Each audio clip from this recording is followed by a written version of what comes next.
we ask you to especially touch those persons in the community who are homeless, those persons who have absolutely nothing. We ask that you give them your divine love to make a change in their lives. We also ask that you give us the ability to do this job in a fair and just manner. These are the blessings we ask in thy name. Amen. Amen. I pledge allegiance to the flag of the United States and to the republic for which it stands, one nation, under God, indivisible, with liberty and justice for all. Thank you. Thank you very much. The clerk will please call the roll. Mr. Burford? Here. Protogiru? Here. Mr. Riddick? Here. Dr. Whibley? Here. Ms. Williams? Here. Mr. Wynn? Here. Mr. Frame? Here, the motion is to excuse Mr. Smeagol, please. Mr. Burford? Aye. Mr. Protogiru? Aye. Mr. Riddick? Aye. Dr. Whibley? Aye. Ms. Williams? Aye. Mr. Wynn? Aye. Mr. Frame? Aye, the motion is to dispense with the reading of the minutes of the previous meeting. Mr. Burford? Aye. Mr. Protogiru? Aye. Mr. Riddick? Aye. Dr. Whibley? Aye. Ms. Williams? Aye. Mr. Wynn? Aye. Mr. Frame? Aye. The clerk will please read the resolution for the closed session. A resolution certifying a closed meeting of the Council of the City of Norfolk held in accordance with the provisions of the Virginia Freedom of Information Act. Adopt the resolution. Mr. Burford? Aye. Mr. Protogiru? Aye. Mr. Riddick? Aye. Dr. Whibley? Aye. Ms. Williams? Aye. Mr. Wynn? Aye. Mr. Frame?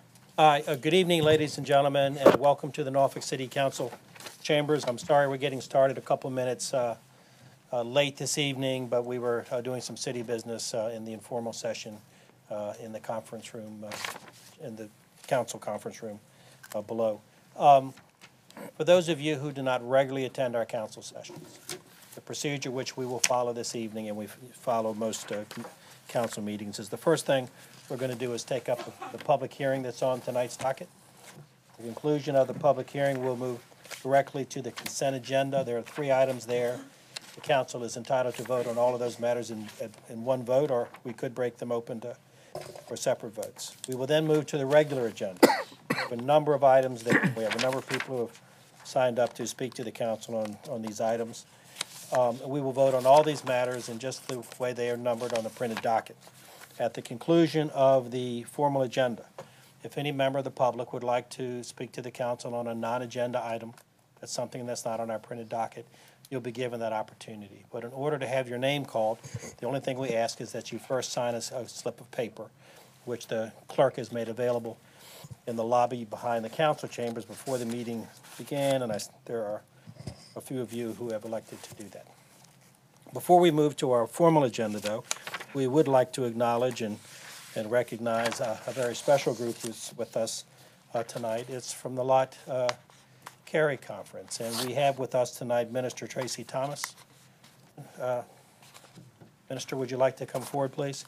This council has a long and distinguished history with the Lot Carey Conference. One of our members, Dr. John Foster, many years ago actually was the chairman of the conference, and I think Joseph Williams was actually a chairman of the conference. So Norfolk has a great, Reverend Joseph Williams has a long history, and we're very familiar with the Lot Carey Conference and their efforts here. And Councilwoman Williams advised me of your presence in the community again. We're glad to have you back. We appreciate all the good work you do here. And Angela, would you like to make any comments before I read the proclamation? Yeah, I just would like to thank the organization for choosing to come back to Norfolk again. They were here last year. It was 300-400 young people descended upon Norfolk State, and they were here last year, and normally their summer conference is held at Shaw University, and they chose to come back this year. And so I'm very excited to have them back, and I'm very appreciative, as is the community, for you guys choosing to do all of your community service work in the Broad Creek area. And I'm very proud of all the young people. There's some really good kids in this bunch, so I think we have a lot of future leaders here. So thank you so much. I also want to just thank the sheriff, because he chipped in to make sure that all of the young people had all the supplies that they needed for the efforts that you're going to be doing in the community all week. And to also thank Mamie Johnson over in Broad Creek for coordinating all of this on your behalf. So thank you. Thank you. Thank you. All right, well, I'm going to read a proclamation, and then we'd love to hear from you, Mr. Thomas. It reads, whereas Reverend Lot Carey was born enslaved in 1780 in Charles City County, Virginia, purchased his freedom in 1813, later became one of the first African-American Baptist missionaries to West Africa. The Lot Carey movement was founded in 1897 by African-American Baptists who were committed to a substantial foreign mission work, especially in the African continent, but also throughout the world. Whereas the annual Lot Carey Youth Seminar is a week-long experience of mission service, learning, worship, and fellowship to help educate, inspire, and empower youth to be agents for the Christ-centered change both locally and globally. Whereas the 58th Annual Lot Carey Youth Seminar convenes at Norfolk State University the week of June 23 through the 28th, 2012, where more than 400 young people, ages 14 through 20, will gather for a week of learning, worship, fellowship, and service at various locations in Norfolk. Now therefore be it proclaimed that I, Paul Frame, Mayor of the City of Norfolk, do hereby recognize and welcome the Lot Carey Annual Youth Seminar, and to further commend all of the young citizens who are participating in activities that will help instill in them the value of servant leadership. Given under my hand this 26th day of June, 2012. And we would love to hear from you, and then I'll let you have the proclamation. Well, thank you, Mr. Mayor, to Councilwoman Williams, and to all of the distinguished councilmen and women of Norfolk. We do thank you from the bottom of our hearts. On behalf of the Lot Carey Youth Seminar, again, we are very thankful for you opening up your city to us, and we are very happy to be able to come in and do service hours. Today we were able to glean 5,000 pounds of corn, and which will help feed 20,000 people. So we're happy for that, and tomorrow we'll do some more gleaning and some more cleaning in this area. And again, thank you for all of the support that you have shared, and we look forward to continuing to be a part of this community in the future. Mr. Lee, thank you for those words. Let me present this to you. And you've got some of your young folks with you tonight?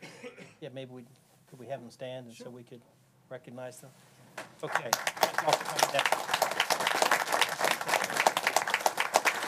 Thank you. Thanks very much. And we're now about to launch into our meeting. Okay. And if you all would like, if you got some things you'd like to do, we'll certainly excuse you. Okay. We could stay. Sure. Please. Okay. Great. I'll go. Okay. Be glad to have you. Okay.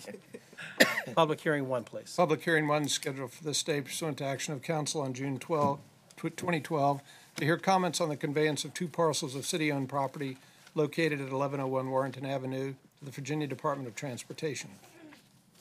There are no members of the public signed up to address the council on this public hearing. If there are no questions, the clerk will call the roll, please. I have an ordinance authorizing the conveyance of 2 parcels of city-owned property to the Virginia Department of Transportation in connection with the construction of a new 2-lane tunnel under the Elizabeth River, subject to the public's continued right to utilize the parcels as recreational, pedestrian, and bicycle trails. Dispense with the charter requirement for reading the ordinance and adopt. Mr. Burford? Aye. Mr. Protogiru? Aye. Mr. Riddick? Aye. Dr. Whibley? Aye. Ms. Williams? Aye. Mr. Wynn? Aye. Mr. Frame? Aye. The consent agenda. Is there any one of these matters that any member of the council would like to have considered separately? Yeah, C2. C2. All right, then you call C1 and C3 then. Okay, approved consent agenda except C2. Mr. Burford? Aye. Mr. Protogiru? Aye. Mr. Riddick? Aye. Dr. Whibley? Aye. Ms. Williams? Aye. Mr. Wynn? Aye. Mr. Frame? Aye, C2. Mine is only a question. With this public hearing not being held to July the 10th, will this keep them from having a groundbreaking before that? I think they want to have a groundbreaking before that, and somebody. I don't think it will. I didn't think so either. I don't think it will. Okay. All We're right. moving ahead on it. They're Yeah. planning to open by Memorial Day. Okay, all right. That's all I had on that. Thank you, though. C2. Approved C2. Mr. Burford? Aye. Mr. Protogiru? Aye. Mr. Riddick? Aye. Dr. Whibley? Aye. Ms. Williams? Aye. Mr. Wynn? Aye. Mr. Frame? Aye, R1, please. R1 is an ordinance directing the city treasurer to issue a refund to 152 LLC based upon the overpayment of real estate taxes for tax years 2008 through 2012. Dispense with the charter requirement for reading the ordinance and adopt. Mr. Burford? Aye. Mr. Protogiru? Paul, if I could. Sure. Could I ask Bernard a question? Sure. Bernard, on this, could you explain, I think on things like this, we need to know what happened Could you explain, if you know, on this in particular, what happened? And that way the citizens understand Yes. why we're doing this? Right. We have a business improvement district downtown where the area gets additional benefits and pays an incremental tax. And this property sits out of the boundaries, and it was mistakenly regarded as being in with the boundaries.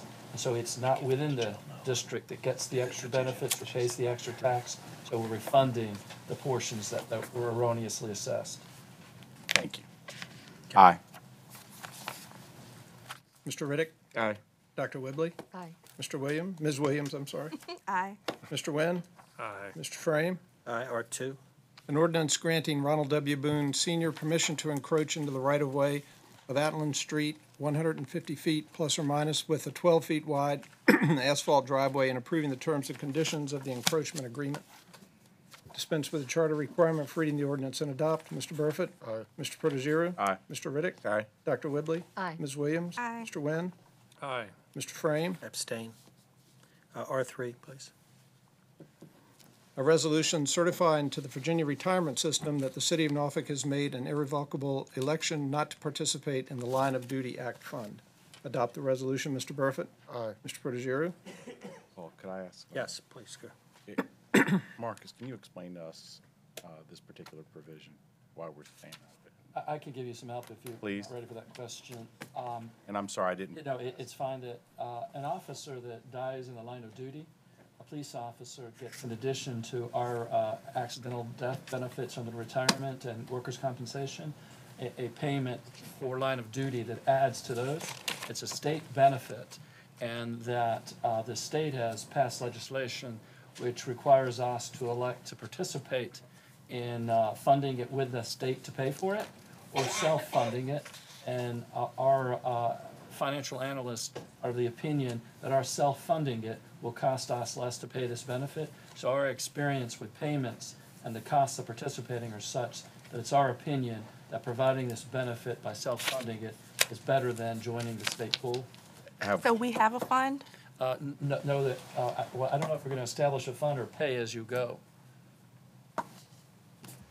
Okay. That the frequency of death in the line of duty is so infrequent that it may not be sensible to have a trust funded for it or need be. So in other words, we would be paying into a state fund that would benefit officers of every locality as opposed to handling our officers on a case-by-case That's right. basis? Right. Is that what? If we were fortunate enough to never have another officer die in the line of duty, if we weren't self-funding, we would be paying in perpetuity and never have to use it, which would be a good thing, Okay. but not financially sensible. Okay.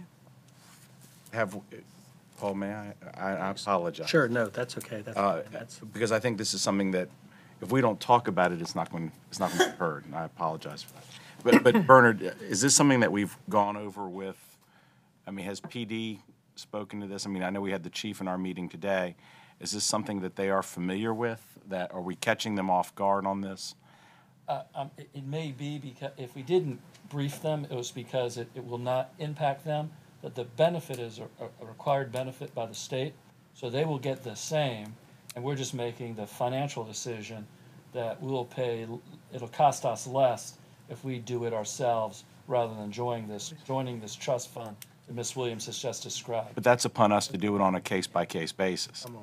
Know that the qualification is by state law. No, I understand, but if we opt out, then it's up to us to do it on a case-by-case basis where, Liable for it on a case-by-case basis. otherwise, if we paid this into as a premium into the fund, then at least we know that it's funded for sure, and it's a benefit that a line of duty officer who's killed, his family will receive. Yes, but it's similar to the question that we have for liability insurance.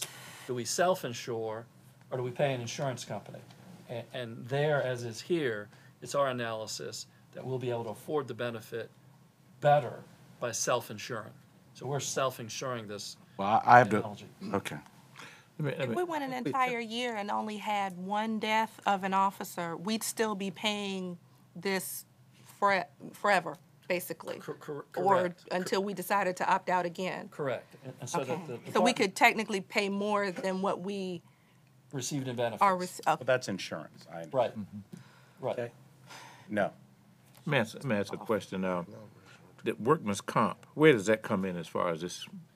That is in addition to this. So this is a benefit that only police officers get because of this additional risk, so that other than the police officer line of duty death, this benefit's not paid, so that somebody who was killed at work would just receive a workers' compensation benefit. This is an additional benefit for officers because of their increased risk. But an officer would automatically get the workman's comp. Yes, Okay. and this. And this, Yes. because unfortunately, since I've been on the council, we've had 6 deaths, and I remember, the benefits that they get, and the workman's comp is a very important benefit. When this is calculated, how can we be sure, or how can the families of our officers be sure that they'll be getting the same thing and that we won't, water it down? It's governed by state law. Okay. And all we have an option in is how we pay for it, whether we get it through insurance through the state or self-insure ourselves. So the state tells us how much we have to pay no Yes, matter what. That's right, that's right. And so a yes vote is what? That we will be self-funding this. Okay. Do we have a way of putting money aside somewhere for this? Or Yes, we could. is it just when something happens? It's a case-by-case basis now. No, it's not. Dictated by the state, and we're. Right, have to pay it. it's not optional. It's not optional. We have to pay it. We have to pay. If it's $10, we got to pay it every time we have a line of duty death. My question is, if we're not paying into the system, are we putting $1 a month aside to get to the $10, to get to the $20, or whatever the case is in the event, or are we just going to pull the $10 from someplace else if we are so unfortunate that an officer would die in the line of duty? So do we not have? Doesn't mean we're pulling it. Sure, but to your question, if we wanted to set aside funds, we could. What Bernard is saying is that there's not an option. It's either to go the state route or our route. Okay. So it's still going to be the benefit. Okay. And what we're saying is that if this event occurs, we're going to pay it. And you said 6 deaths, Mr. Riddick, since you've been on? I've been on council. Okay. Mr. Riddick, Yes. Dr. Whibley, Yes. Ms. Williams, Yes. Mr. Wynn, Yes. Mr. Frame, Yes. Where were we? R4 is next. an ordinance accepting, appropriating, and authorizing the expenditure of $5,000 in grant funds if and when received from the Commonwealth's Virginia Commission for the Arts for distribution and support of local arts organizations, and appropriating an additional $5,000 for expenditure as a local cash match. Dispense. Just a second. Sorry. Deborah Burrell is here to answer questions. I think we're fine. Deborah, thank you. Right, okay. Dispense with the charter requirement for reading the ordinance and adopt. Mr. Burford? Aye. Mr. Protogiru? Aye. Mr. Riddick? Aye. Dr. Whibley? Aye. Ms. Williams? Aye. Mr. Wynn? Aye. Mr. Frame? Aye, R5. An ordinance to amend and reordain Section 46.1-32 of the Norfolk City Code 1979 to add subsection G so as to provide that rates for treated water for any wholesale military customers shall be $6.11 per 1,000 gallons, $4.57 per 100 cubic feet. Dispense with the charter requirement for reading the ordinance and adopt. Mr. Burford? Aye. Mr. Protogiru? Aye. Mr. Riddick? Aye. Dr. Whibley? Aye. Ms. Williams? Aye. Mr. Wynn? Aye. Mr. Frame? Aye, R6. An ordinance permitting Max P. Jacobs and Joanne Jacobs to encroach into city property at 2052 East Ocean View Avenue with a woodway and stairs. Dispense with the charter requirement for reading the ordinance and adopt. Mr. Burford? Aye. Mr. Protogiru? Aye. Mr. Riddick? Aye. Dr. Whibley? Aye. Ms. Williams? Aye. Mr. Wynn? Aye. Mr. Frame? Aye, R7. An ordinance permitting 733 Bush Street LLC to encroach into the Bush Street right-of-way with a 24 inches by 146 inches sign on the front of the building at 733 Bush Street. Dispense with the charter requirement for reading the ordinance and adopt. Mr. Burford? Aye. Mr. Protogiru? Could, this is the State Farm sign, Bernard? Paul? Yes. Yes. Yes, on Bush Street. Yes. Can I ask for an opinion? Sure. Bernard, I represent State Farm, not particularly maybe this particular salesperson, but I represent them through their claims. And it's a significant amount of what our practice is in the insurance defense industry. and they're probably one of our top clients. Can I vote on this? Yes, this is a matter that you're not conflicted out of, but it's not a contract that you have a personal interest in. It's a transaction which does not apply solely to your personal interest. This sign is going to be affecting the city, so that the answer is yes. This is a matter that you're required to vote on. I'm fine with it. Aye. Mr. Riddick. Aye. Dr. Whibley. Aye. Ms. Williams. Aye. Mr. Wynn. Aye. Mr. Frame. Aye. Oh, thank you for asking that question, though. Yes, sir. And I mean, really, I find myself in the same situation. R8. An ordinance appropriating the sum of $120,000 as a result of the recovery of hazardous materials response costs and authorizing the expenditure of said amount by the Norfolk Fire Rescue Department. Ellis James. Thank you, Mr. Mayor, members of council, Mr. Marcus Jones. My name is Ellis W. James. I reside at 2021 Ken Lake Place in the city of Norfolk. I wanted to express support for this, especially because we have contained within this item the environmental contamination crimes and some of the funding that comes from that. This is a very important area, and certainly the expenditure of the $120,000 would greatly benefit the city, and especially the recovery of the firefighting equipment and the hazardous material equipment. Thank you, Mr. Mayor. Thank you, Mr. Ellis. Thank you very much. Call the roll. Dispense with the charter requirement for reading the ordinance and adopt. Mr. Burford. Aye. Mr. Protogiru. Aye. Mr. Riddick. Aye. Dr. Whibley. Aye. Ms. Williams. Aye. Mr. Wynn. Aye. Mr. Frame. Aye. R9. An ordinance approving the acquisition of a 30-foot temporary ingress-egress license from the city of Suffolk over certain property located in the city of Suffolk adjacent to Godwin Boulevard. Dispense with the charter requirement for reading the ordinance and adopt. Mr. Burford. Aye. Mr. Protogiru. Aye. Mr. Riddick. Aye. Dr. Whibley. Aye. Ms. Williams. Aye. Mr. Wynn. Aye. Mr. Frame. Aye. R10.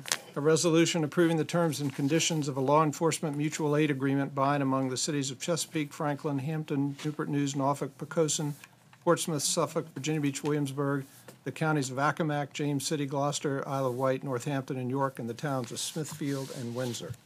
Adopt the resolution. Mr. Burford.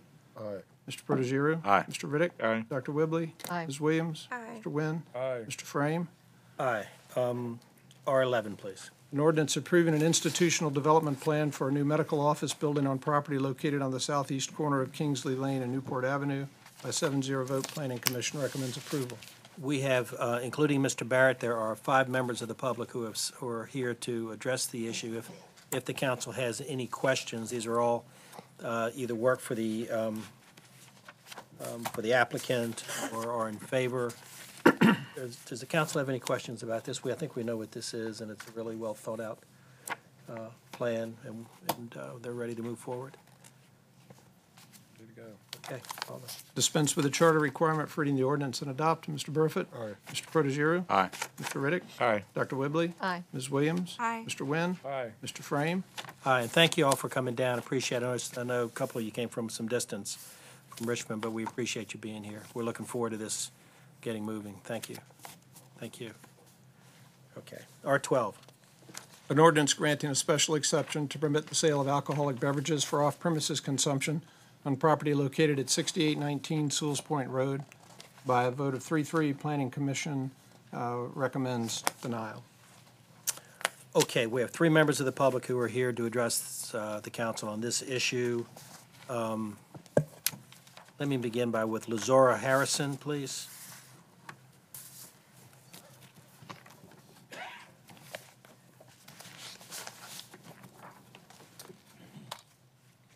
Good evening. Good evening. Hi, if you'll just tell us your name and your present home address, please. My name is Lazora Harrison, and I reside at 7004 University Drive, Norfolk, 23513. And we'd be glad to hear from you, and if you could limit your remarks to 3 minutes. Yes, thank you. I'm a member of the Chesapeake Gardens Mamie Home Civic League, and I am a concerned citizen regarding R12, the sale of alcoholic beverages on the property located at 6819 Sewells Point Road. We are against this business First, may I ask, Yes, ma'am. please, from the Chesapeake Gardens that are here to also, that oppose this. Thank you for Tonight. coming Thank down. you. Right. We are against this business being issued a permit of sales alcohol beverages. Our number one reasons are this market is located approximately 500 feet to 3 schools, Northview Elementary, middle, and high schools, Northview Recreation Center, also on Sewers Point Road, Coronado School and Playground located approximately 30 feet from this establishment, Region Road and Podrick Street. Our teenage boys and children are there daily playing basketball on this property. We're concerned about children 16 and under, that I personally think that children always have money, that if they can't buy, they're not of age to buy, but if they have the money, they can always get someone else to purchase the alcohol for them. So I come before you as a concerned citizen, asking you to please make it inconvenient for our children to have access to alcohol beverages being sold so close to our schools. We have in our neighborhood several places already selling alcohol. So we don't need another one selling right there on Sewers Point Road. And I thank you very much for allowing me to come before you. Thank you. Thank you for coming down. Mr. Hamid?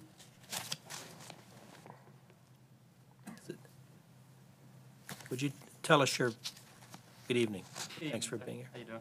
Give us your full name and your present address, please, and then Yes, sir. put your remarks in 3 minutes.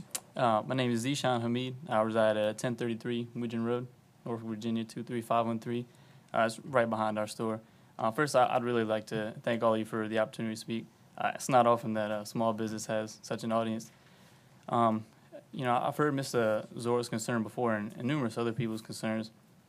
I mean, I myself have the same concerns. I mean, the residents that live by, I mean, they only think about our store once or twice, but, I mean, we live right behind us. So all those same concerns that cross people's minds just once, and they cross our minds thousands of times. I went to high school right across the street there, and my little brother goes to Norby Middle School. I mean, the whole family grew up there. We live right behind the store. So just some of the few things that we've done, in the community to try to foster relationships and make the community better. That's something that only a small business can really accomplish. Things like there's a church down the street, Good Samaritan Outreach Program. Just over the past 10 years that we've been partners with them, we've provided over 2,000 meals. If you can imagine how many people that's fed, getting support from the Civic League, that church, even from the high school principal. I mean, those kind of things don't come just from helping out once in a while. Those come from 22 years of serving the community and trying to make it a better place. The specific demographic that she was talking about, children under the age of 16, I mean, that's our concern too. Absolutely. I mean, those kids come in there and sometimes they're a little misguided and they do shoplift a little bit and stuff like that. But, I mean, we talk to them. I mean, we don't just call the police on them. We've actually never taken legal action. And it doesn't change every little kid, but, 1 out of 10, and that makes a big difference. And that's something that, a chain store isn't willing to do. We shortened our hours of sale of alcohol because we talked to the Civic League, and that's what they wanted. And, that was a part of how we got their support. I mean, we're more than willing to accommodate any kind of suggestions or concerns. We have 360 surveillance. I mean, surveillance is so good. If someone dreams about doing something, we could almost pick that up. You know what I mean? But, you'll see enclosed in the packet all the letters of support and, plans that I made with Ms. Robin Taylor, architect, who was fortunate just to help us out pro bono. I mean, couldn't afford her services otherwise. So, we really are serious about reinvesting into the community. I mean, with the small amount of profit we do make, we do reinvest. And the cold, hard truth is a small convenience store just can't survive anymore. We made it for 22 years, but that was before Wawa and Walmart and competitors like that. Not looking at making a fortune, just trying to pay the bills, trying to keep the lights on. So yeah, I mean, for as long as we're there, we'll keep giving back as much as we can. So, but the way things are going now, we really won't survive past August. That's just the truth, and Lord knows 01 pay isn't enough to cover a whole family. So that's all. You I talked have. to Coronado Inglenook Civic League? Yes, ma'am. Okay. And I mean, also Norby High School principal. I don't know how much weight that has. She just spoke on her character to support. I mean, the rules and regulations set forth by the city are, I mean, they're very understandable. I mean, there's nothing extravagant in there. I mean, the no loitering, the drinking off premises, all those concerns. I mean, those are very valid. All right, thank you. Thanks, sir. And did anybody else have any questions? I'm sorry. Yeah, is that the last speaker? Well, Robin Thomas, the architect, is here. I don't know that we really have any Yeah. questions from her for this, but Gary, Now, comments? Now, I guess my question is, have they ever had ABC at that location? Years ago, it was a family named Perkins, who ran that business back from the 60s on up until they died. And is this the same organization that ran Seven Brothers? Yeah. Okay. Now, has there ever been an ABC license permitted there, Frank, for off premises? Mr. Riddick, we have no record of an ABC license at this address. Right. In some communities, you always have an organization that stands out that does not, sell alcohol. I can think of a couple of them over in Lindenwood, and for years the one up at Azalea Garden Road and Little Creek Road, the airport place, they didn't have ABC, and I'm sort of skeptical about allowing ABC license there just for the to increase profits and things of that nature. And I'm sure this organization is a good run organization, but I think you have to kind of go along with the history of the community. And the Perkins family ran it there for years by selling, food and soft beverages and things of that nature. And this organization has been there 22 years, and they've, done well selling food and things of that nature.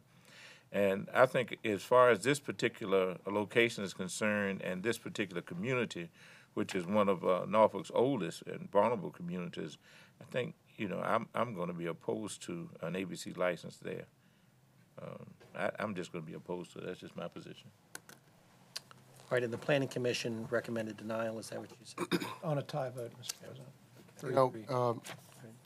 I had looked at this. I've actually met with the gentleman, and we've been trying to accomplish a lot in that community, and we haven't been able to truly get under control the problems that we're having with the store less than a mile away, Johnson Road, entering into Coronado Inglenook, that community.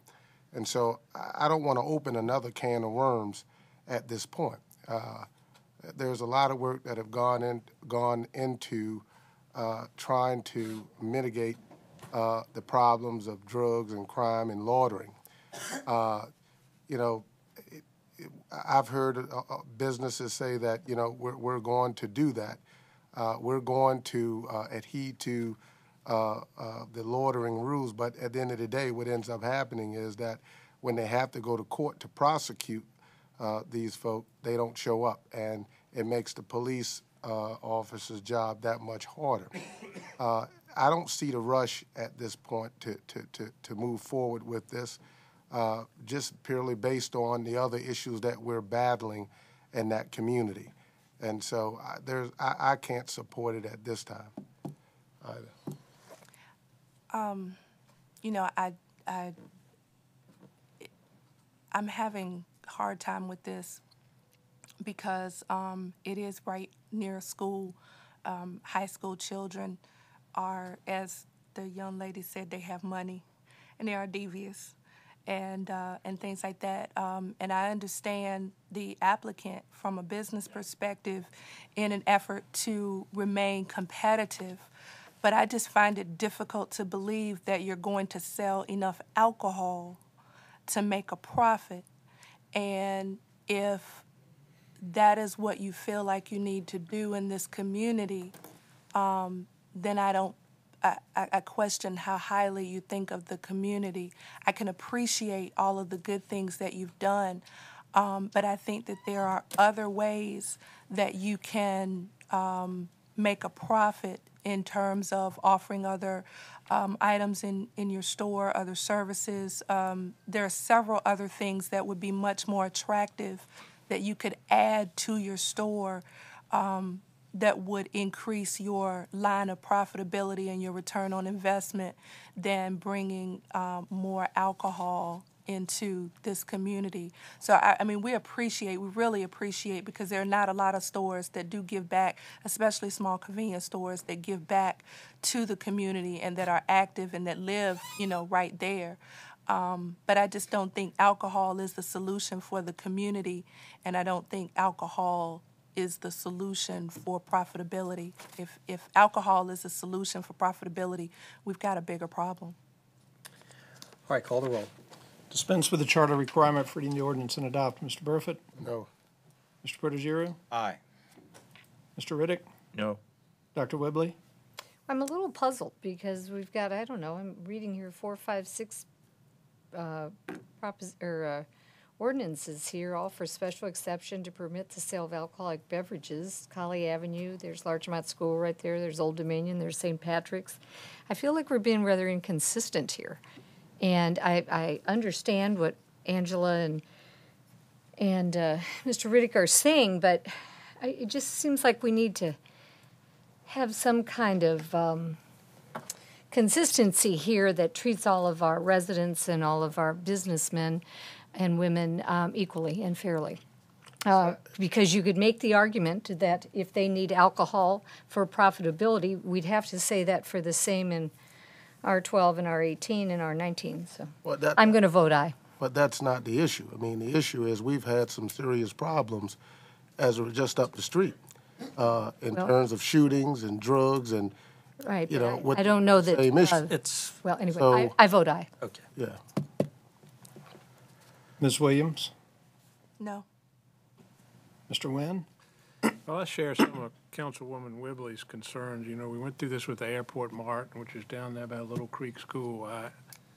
I hate to, my only reticence, I guess, is to go into someone else's community if they feel that strongly about it and vote for something. So I'm going to vote no, but I think we're not being consistent. I think we need to have some discussion about this and try to get everybody on the same page, but I will vote no.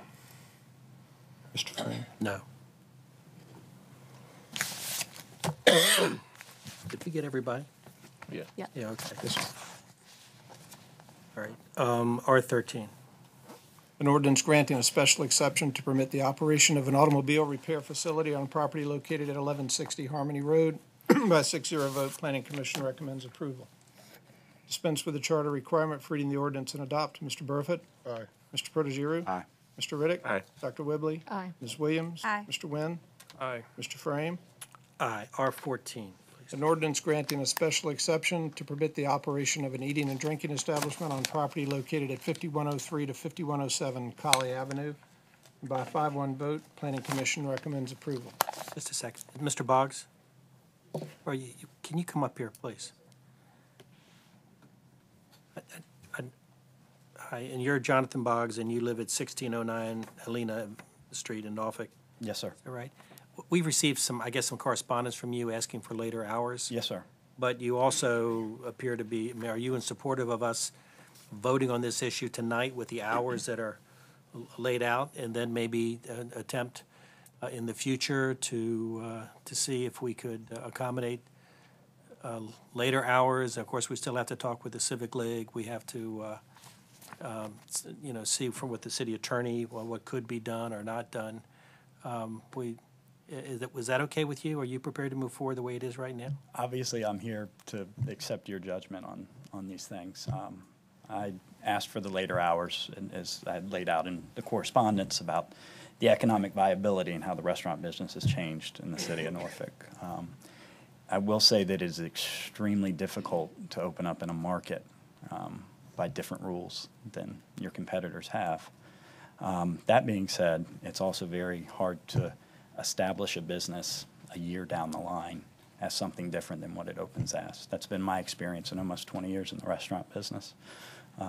However, you know, I own 2 restaurants that are in the greater Norfolk area that do operate with a special exception to 1:30 a.m. We serve the full menu all the way through. We don't just serve chips and salsa, and I think we're a real benefit to the community.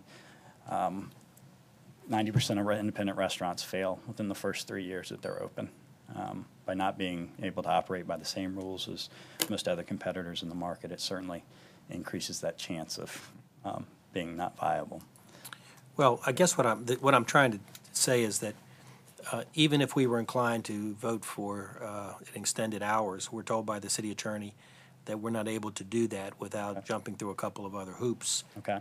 And we can continue this matter and see if we can do that. But of course, I also want to mention the fact that we still have to check with some folks in the Civic League about this. Sure. And we have heard from some supporters of yours. Sure. Or we can vote tonight and give you the hours that are proposed up to, I think, 11 and 12. Right. And then come back and see if we can assist you in the future without any promises that we can. Sure, understood. It's just, or we can just continue the thing and. Well, the continuance would add considerable more hardship to the project, so I am prepared to accept your judgment at this point. All right. The other, Go ahead. other thing, Jonathan, is we've asked to get to some legal hurdles, assuming that we get all the neighbors, which we think we are, to go along. There's some legal hurdles we couldn't overcome tonight. Yes, sir. And we've asked to come back before the end of July. So I think you'd know for sure one way or the other in 30 days. And it's something that we either had to, and I was opinion you were ready to get started and kind of get in gear, and then we can bring it back with the legal, our city attorney has been instructed to try to get those things with Frank Duke to resolve those before we go on council vacation, which is like the 4th week of July. So we're talking about 30 days, but I was of the opinion you wanted to get started. So Certainly, yes, sir. that's what I would. If I could recommend to you, when you have the opportunity, we video the informal meetings. I don't know if you were downstairs or not. My recommendation is watch it this evening or tomorrow, and you'll get an understanding of where I think we're coming from. It's almost, I think we're almost talking to you in a vacuum. We want to give you some advice. Understood. That we believe, some of us believe it's beneficial to you in the business. We want to see things happen. But I would suggest that at some point you do watch it either online or on Channel 48, and it would give you some guidance of trying to help you out even further than what you're asking for now.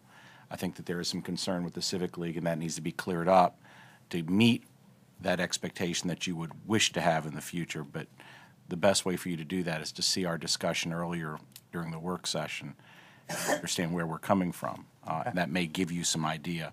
We do want to see you get started. If I could ask Frank a quick question. Sure. Frank, if we vote in favor of him tonight, which I think there is a consensus that's what we wish, where does that put him? Should we go through the matter with planning in the city attorney's office? How does he have to come back if it clears with the civic leagues for the later hours? Well, I need to stress this is not simply an issue of clearing with the civic leagues. This would require ordinance changes, and under state law that dictates that time frame.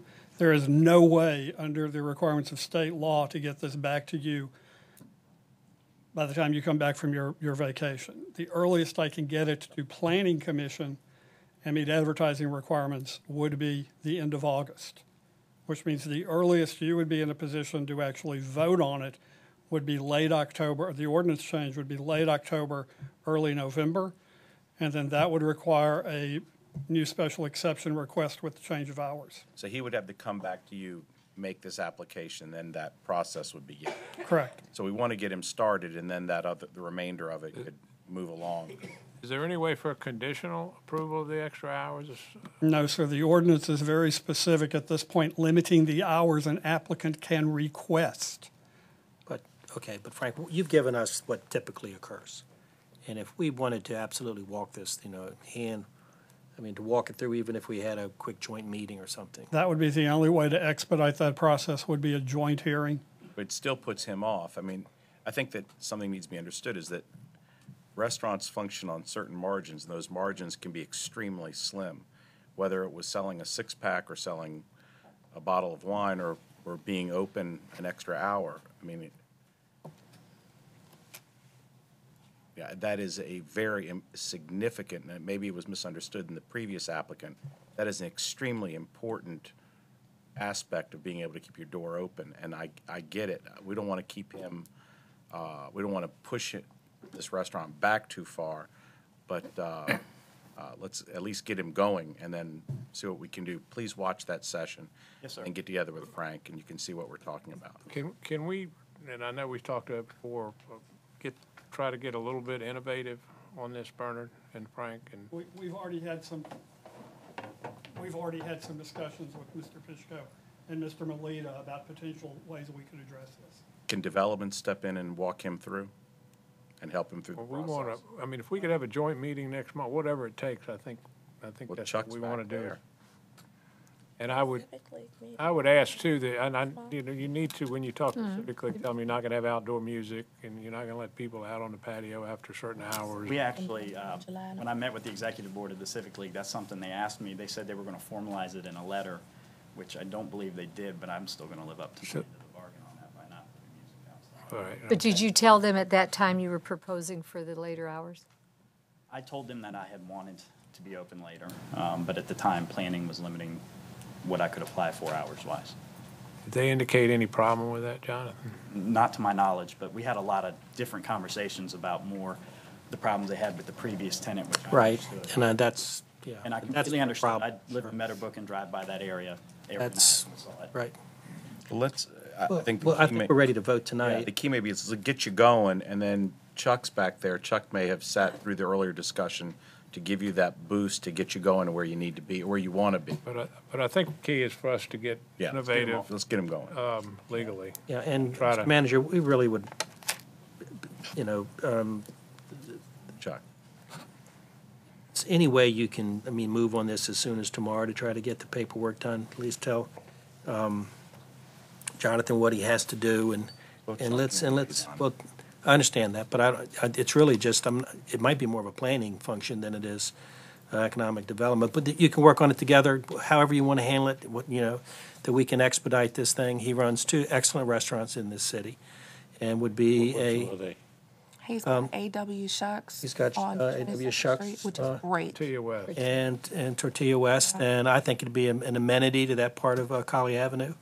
And I think if people had an opportunity to visit those establishments, if the Civic League really knew what you were trying to run, I can't imagine there'd be significant opposition, but I don't speak for them, but we'll have to wait and see. So we'll go ahead and vote tonight on the thing, okay? Dispense with the charter requirement for reading the ordinance and adopt. Mr. Burford? Aye. Mr. Protogiru? Aye. Mr. Riddick? Aye. Dr. Whibley? Aye. Ms. Williams? Aye. Mr. Wynn? Aye. Mr. Frame?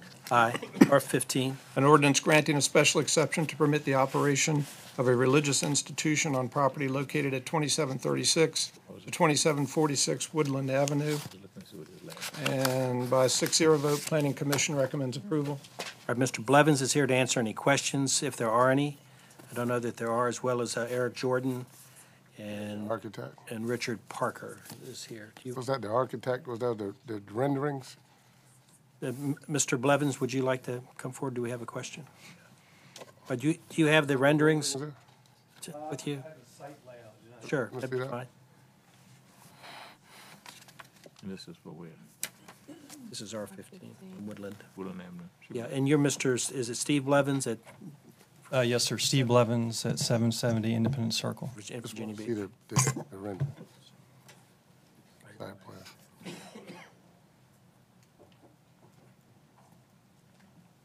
Essentially, this was granted 2 years ago. Right. Which is But they tore down the house there and, okay. What's the second one? Frank, You remember this? Can we see that over You here? remember Frank, this? Can we see that down here? the landscaping requirements there, that, what you have is a conceptual, or what you're being shown is a conceptual site plan that is also in your packet. right, It will require going through the city's site plan process, at which point we would be evaluating it to ensure that the Landscaping does meet all ordinance requirements. Okay. Okay? All right, thank you. Dispense with the charter requirement for reading the ordinance and adopt. Mr. Burford?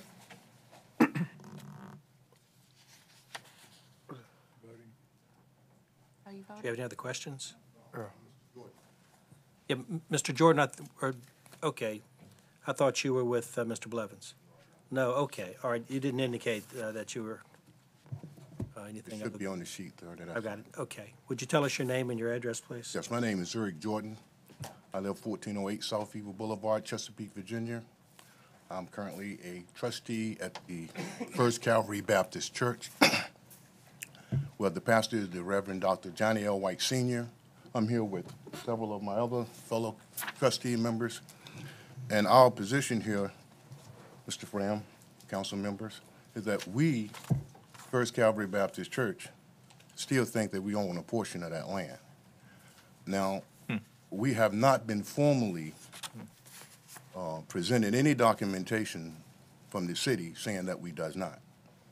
And we would like to have that done before you render your judgment. You talking about, there was a house there? Yes. On that- 3 pieces. Right. First Calvary Baptist Church owned the land. There were 3 pieces of parcels involved. Right. Only 2 of them were sold. That's a legal issue there. Yeah. Do you have a deed or any documentation that says that you do own it? Yes, ma'am, I sure do.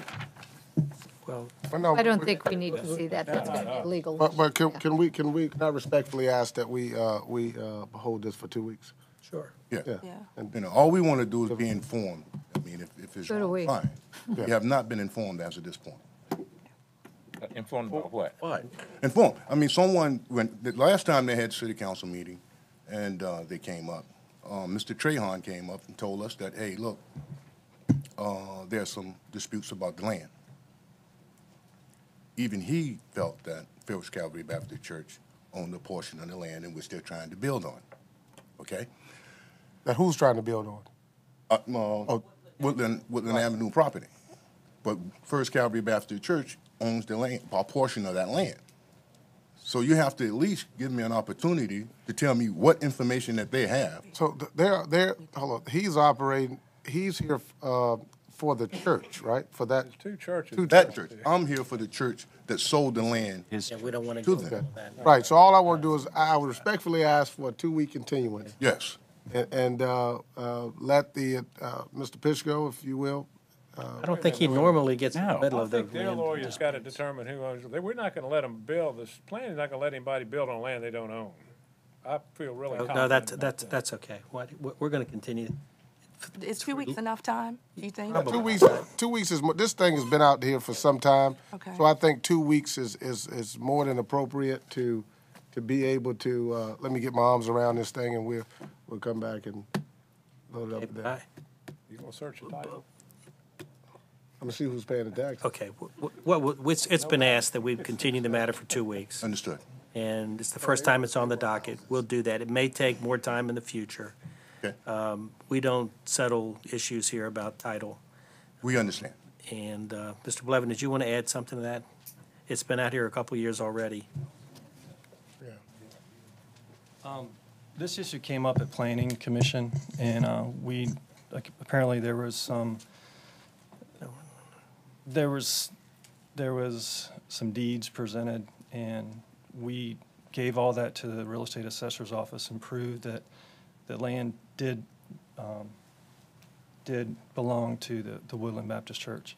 And essentially, there was a difference in the name change, and Mr. Parker, who's a trustee of the Woodland, could probably better explain it. But look, if it's okay. we're not going to resolve this tonight. We're going to give you all a couple of weeks to try to resolve it amicably.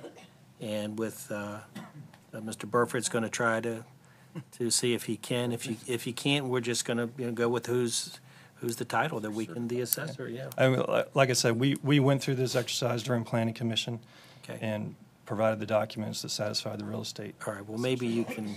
We should be able to resolve, I'll All right. resolve this by. So what is it, in 2 weeks? July 10th. And we'll be meeting July 10th. All right? Oh, we're going to continue the matter Okay. 2 weeks, okay? Thank you. Thank you. Thank you. All right, the motion is to continue 2 weeks, please. Mr. Burford? Aye. Mr. Protogiru? No. Mr. Riddick? Aye. Dr. Whibley? I'm going to say no. Ms. Williams? Aye. Mr. Wynn? Aye.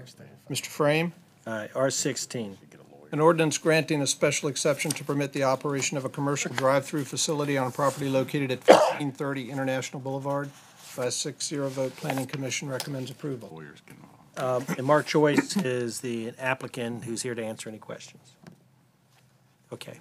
Dispense with the charter requirement for reading the ordinance and adopt. Mr. Burford? Aye. Mr. Protogiru? Aye. Mr. Riddick? Aye. Dr. Whibley? Aye. Ms. Williams? Aye. Mr. Wynn? Aye. Mr. Frame? Aye. R17. An ordinance granting a special exception to operate an entertainment establishment on property located at 1570 North Military Highway. By a 6-0 vote, Planning Commission recommends approval. And I think, is Mr. McCarthy, are you here? Is here to answer any questions if we have any. Okay, call the roll. Dispense with the charter requirement for reading the ordinance and adopt. Mr. Burford? Aye. Mr. Protogiru? Aye. Mr. Riddick? Aye. Dr. Whibley? Aye. Ms. Williams? Aye. Mr. Wynn? Aye. Mr. Frame? Aye. R18.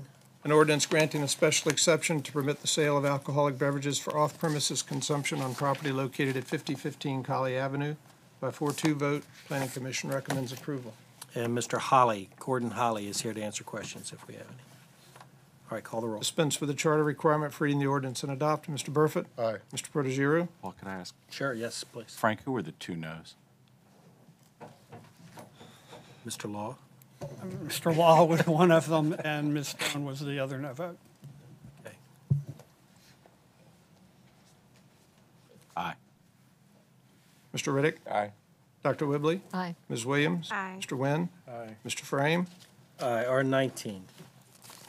An ordinance granting a special exception to permit the operation of an entertainment establishment on property located at 328 West 20th Street. And by a 5-1 vote, Planning Commission recommends approval. And that was Mr. Law? That would be voted against? Would that be right? I'll vote. Would it be right? Okay. All right. Dispense with the charter requirement for reading the ordinance and adopt. Mr. Burford? I have to say this. I know Teresa and Barkley both brought up the question earlier about consistency. But I go back and I agonized over that one that we voted with the convenience store. But when I go back and I think about that whole corridor, as Mr. Riddick earlier said, that, you know, that Sewers Park corridor, that is the only establishment there that would be selling alcohol. And it's a very fragile neighborhood. You got Alexander Street and the problems that we've had. You have Wellerton Oaks over there. So in terms of trying to be consistent, you know, you got to look at the community as a whole. I know that there have been times where I voted for establishments to have an ABC license, but I just really have put some thought to this particular one and understanding the true challenges that we've had and the murders and fatalities that we've had in that particular area, which makes it difficult. You know, there are other communities that are more stable and stronger than that particular community in that area. And if that were the case, if that particular community was as stable and strong, then I could see myself supporting that convenience store. But I just had to put that out there when we started talking about consistency is more than just looking at the establishment itself and looking at ABC license. With this particular one, I vote aye. Protogiru? Aye. Mr. Riddick? This is what, 20? 19. 19, I vote aye. Dr. Whibley? I thought we were on 18. No, we're on 19. Jeez. Because 18, I could have talked to you about the fragility of that neighborhood, too. I'll vote aye on all of them. 22, put me down for aye. Ms. Williams? Aye. Mr. Wynn? Aye. Mr. Frame? Aye. All right, R20. Getting close to vacation. An ordinance granting a special exception to permit the operation of an eating and drinking establishment on property located at 4200 Monarch Way. By a 5-1 vote, Planning Commission recommends approval. Dispense with the charter requirement for reading the ordinance and adopt. Mr. Burford? Aye. Mr. Protogiru? Aye. Mr. Riddick? Aye. Dr. Whibley? Aye. Ms. Williams? Aye. Mr. Wynn? Aye. Mr. Frame? Aye. R21. A resolution in support of the Norfolk Public Schools seeking a federal grant through the Office of Economic Adjustment of the Department of Defense to renovate or rebuild Camp Allen Elementary School. Adopt the resolution. Mr. Burford? Aye. Mr. Protogiru? Aye. Mr. Riddick? Aye. Dr. Whibley? Aye. Ms. Williams? Aye. Mr. Wynn? Aye. Mr. Frame? Aye, R22. An ordinance authorizing the management services agreement by and between the City of Norfolk and Waterside Marina LLC for the operation of the Waterside Marina. Michael Evans.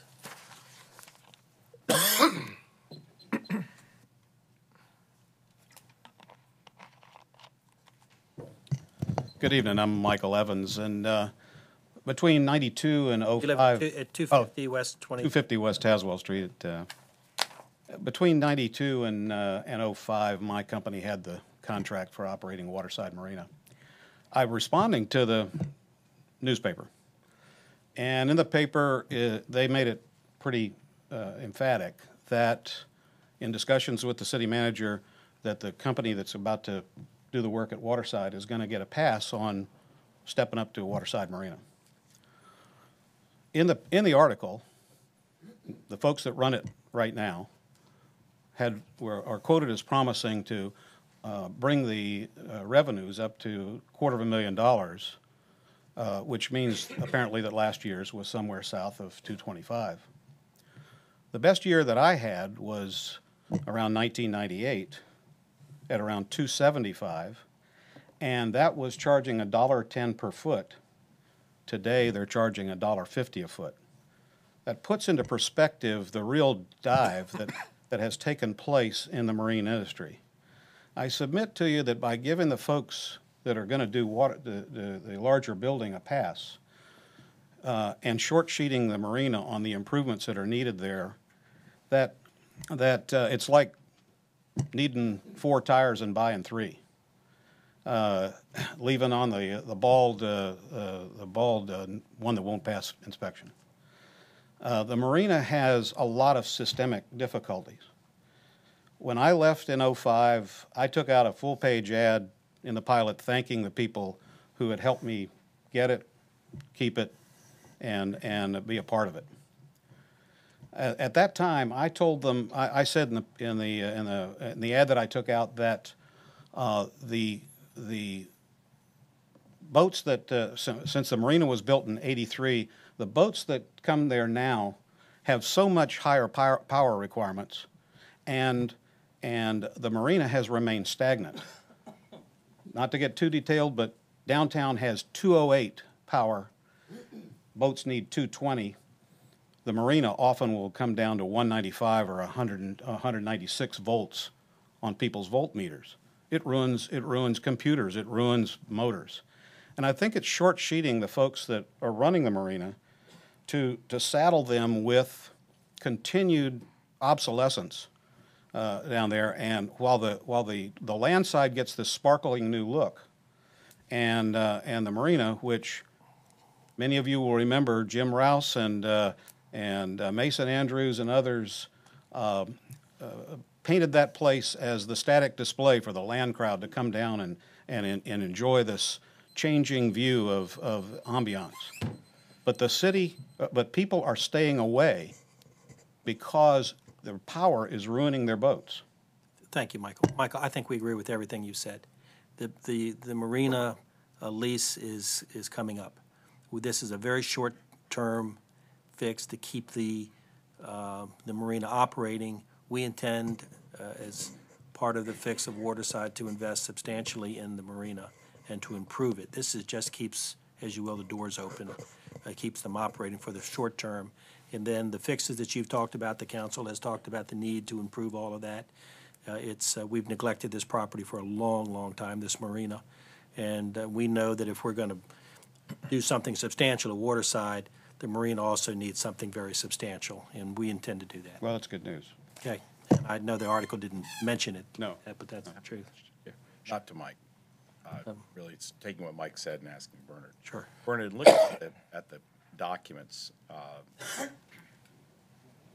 and discussing exactly as Paul just said, one of the issues would be for us to improve the marina. And if you could and I glanced through them, I didn't see an area that allowed for a right of entry for us these are one-year terms, am I correct? Terms it's were a- one-year It's a renewals. It's a one-year term that we can shorten with 60 days' notice. And that 60 days' notice would be our option, not a mutual option, our option if we need to enter and to make the improvements that the manager and council has discussed. I just want to make sure. The 60-year termination, the 60-day termination provision is just for the benefit of the city. The operator cannot terminate with the same amount of notice. So as you said it correctly, it's just the city's option to shorten it if capital improvements or other reasons required it. That's fine. Thank you. Well, at the end of the day, I mean, this is going to be a public-private partnership. We're going to have to pony up to ensure that the marina is done correctly. And so, I mean, well, that's another ballgame. But, Okay. yeah. Dispense with the charter requirement for reading the ordinance and adopt. Mr. Burford? Aye. Mr. Protogiru? Aye. Mr. Riddick? Aye. Dr. Whibley? Aye. Ms. Williams? Aye. Mr. Wynn? Aye. Mr. Frame? It probably has been 25 years since the city's made a substantial investment. We've planned over time to do it, but it's just never been done. It's way, way overdue. R23. A resolution certifying to the Virginia Retirement System that the City of Norfolk has elected to pay the employer contribution certified rate of 11.74% on behalf of all 55-212 constitutional officers and their employees who are members of the Virginia Retirement System effective July 1, 2012. Okay, question. Yeah. Was it last year that new employees that had to start paying 5% of their into the retirement system? I believe that's October 2010. 2010. Councilman Riddick, Okay. sir. So, what's the difference in this, and why we are paying theirs and they're not paying a portion of it? I'm pretty familiar with this, yes, that the General Assembly, in its last session, required a 5% contribution, and along with that, a 5% wage increase. Okay. And so that the employer had been paying the employee's 5% contribution. The General Assembly prohibits it now, so the employee must pay it, the employee contribution. But the General Assembly at the same time, well, it's required that expenditure of the employee is requiring the employer to pay 5% pay raise. So for the upcoming year, it will be essentially a wash for the employee, that the employer, we will no longer be picking up the employee portion. The employee will be paying it, but we will be giving him the 5% to pay it with. So in the next year, other than taxes for income, it'll be a wash. In future years, it may be very significant. And I think that's what the General Assembly was looking at with the underfunding that the VRS has. So that this is really largely dictated by statute. All right, thank you. I call the roll. Adopt the resolution. Mr. Burford? Aye. Mr. Protogiru? Aye. Mr. Riddick? Aye. Dr. Whibley? Aye. Ms. Williams? Aye. Mr. Wynn? Aye. Mr. Frame? Aye. R25, please.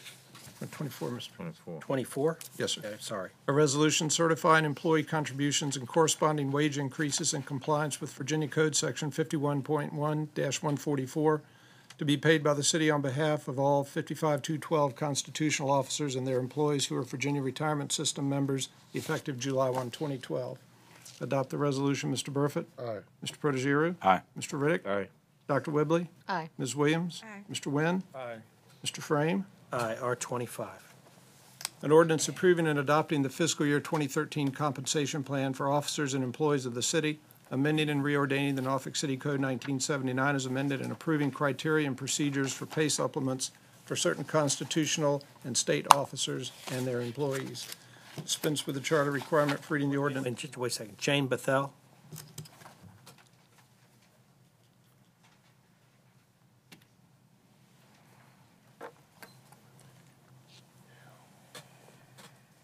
Good evening, Mayor Frame. Did you beep that before I got up here? Sounded like it. Good evening, Mayor Frame, City Council members, and Mr. Jones. My name is Jane Bethel. I live at 5632 Brandon Boulevard in Virginia Beach, and I'm speaking to you tonight as the Employee Relations Committee Admin Unit Chairperson, and also as the Union President of NAGE Local 04200.